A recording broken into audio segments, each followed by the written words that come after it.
বিবেকানন্দের বাণী অমৃত সমান। কিচ্ছু না, স্রেফ সকালবেলা ঘুম থেকে উঠে এই বাণীগুলো একটু শুনুন, তারপর যে যার নিজ কাজে সামিল হন। তাঁর প্রেরণায় সমস্ত কাজ সফল হবে। আমি এত তপস্যা করে এই সার বুঝেছি যে জীবে জীবে তিনি অধিষ্ঠান হয়ে আছেন। তাছাড়া ঈশ্বর ফিশ্বর কিছুই আর নেই। জীবে প্রেম করে যেই জন, সেই জন সেবিছে ঈশ্বর। বিশ্বাস বিশ্বাস বিশ্বাস, আপনার উপর বিশ্বাস, ঈশ্বরে বিশ্বাস, ইহাই উন্নতি লাভের একমাত্র উপায়। জ্ঞান, ভক্তি, যোগ, কর্ম, এই চার রাস্তা দিয়েই মুক্তি লাভ হয়। যে যে পথের উপযুক্ত তাকে সেই পথ দিয়েই যেতে হবে।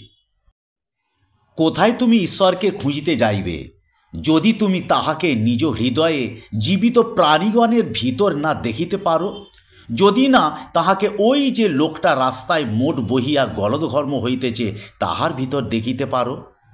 আমার দেহ, এই ভ্রম সকল অমঙ্গলের মূল। আদি পাপ বলিয়া যদি কিছু করা থাকে, ইহাই সেই পাপ। সত্যের জন্য সব কিছুকেই ত্যাগ করা চলে, কিন্তু কোনো কিছুরই জন্য সত্যকে বর্জন করা চলে না। কোনো জড় পদার্থ যাহাকে চঞ্চল করিতে পারে না, তিনি অমৃতত্ব লাভ করিয়াছেন। প্রাচ্যের নারীকে প্রতীচ্যের মাপকাঠিতে বিচার করা ঠিক নয়। প্রতীচ্যের নারী হলেন স্ত্রী, আর প্রাচ্যে তিনি জননী। জগতের এখন একান্ত প্রয়োজন হলো চরিত্র। জগৎ এখন তাদের চায় যাদের জীবন প্রেমদীপ্ত এবং স্বার্থশূন্য। সত্যকে হাজার রকম বাক্যে প্রকাশ করা চলে, প্রতিটি বাক্যই সত্য। প্রত্যেকের মধ্যেই সেই ঈশ্বর আছেন, অন্য সব কিছুই স্বপ্ন, শুধু মায়া।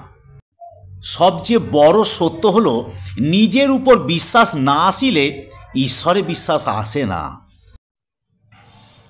প্রতিদিন স্বামী বিবেকানন্দের এই বাণীগুলি শুনুন, আপনার দিন শুভ হোক। আজ এই পর্যন্ত, সকলকে ধন্যবাদ জানাই।